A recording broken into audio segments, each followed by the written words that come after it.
ایک عالم دین بیان فرماتے تہران کے کہ میں نے ایک بزرگ کو دیکھا کہ جو ہمیشہ نماز میں اول وقت میں جماعت کی پہلی صف میں حاضر ہوتے تھے، کبھی بھی جماعت اول صف ان سے مس نہیں ہوتی تھی. تو میں نے ان سے پوچھا کہ آپ ماشاءاللہ میں آپ کو ہر سال سے دیکھ رہا ہوں، ہمیشہ آپ نماز میں اول وقت میں جماعت میں موجود ہوتے ہیں. تو کہتے ہیں کہ اس کی وجہ یہ ہے، میں بیان کیا، کہتے ہیں اس کی وجہ یہ ہے کہ میں جب خود جوان تھا، 20 سال سے کم تھا، تو اس وقت میں گیا تھا مشہد، آیت اللہ نخود کی اصفہانی کے پاس ملاقات ہوئی میری، جو کہ کتنے ہی مراجع کے استاد ہیں، انکلوڈنگ بظاہر امام خمینی، اور بھی مراجع کے استاد رہ چکے. تو کہتے ہیں کہ میں ان کی خدمت میں پہنچا، اس وقت میں نے ان سے جا کے کہا کہ میرے 3 پرابلمز ہیں. ایک یہ کہ جوان ہوں لیکن ازدواج کے لیے کوئی راہ نہیں ہے،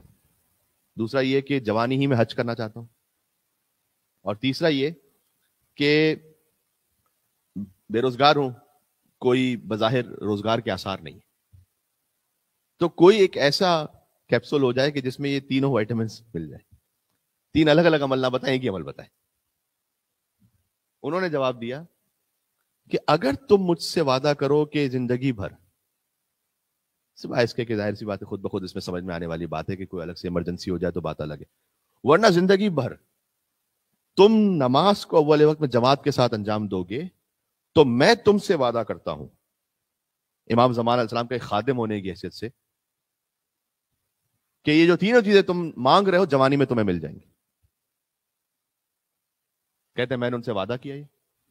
کہ میں نماز جماعت میں اول وقت میں حاضر رہوں گا. انہوں نے وعدہ کیا کہ یہ چیزیں اللہ تمہیں عطا کرے گا جوانی میں. کہتے اسی سال ازدواج بھی ہوا، اسی سال نوکری بھی ایسی لگ گئی کہ کوئی ایسا مال ہاتھ میں آ گیا کہ جوانی میں حج بھی ہو گیا، سارے معاملات حل ہو گئے. کہتے وہ جو جوانی میں نے آیت اللہ نخود کی اصفہانی سے وعدہ کیا تھا وہ آج تک باقی ہے، تو میں بڑھاپے تک بھی میں جماعت میں آتا ہوں. اور ہمارے یہ چیزیں جو ہم معمولاً اس کو کیجول لے کے مس کرتے ہیں، اس میں اللہ سبحانہ و تعالیٰ نے بہت کچھ معنویت اور روحانیت رکھی ہے جو ہم اپنے ہاتھ سے کھو رہے ہوتے ہیں. ایک آخری حدیث سنا کے اپنے آپ کے لیے بھی اور سب مومنین تک پہنچانے کے لیے، کہ ایک شخص تھا جو حضور مکرم کے زمانے میں جماعت میں تھوڑا سا لیٹ پہنچتا تھا، 1-2 رکعت میں سو جاتی تھی، بعد میں بھی آپ جماعت جوائن کر سکتے ہیں نا. تو اس نے آ کے ایک دن حضور سے کہا کہ یا رسول اللہ مجھے تھوڑا سا کام ہوتا ہے اور میں تھوڑا سا لیٹ پہنچتا ہوں، تو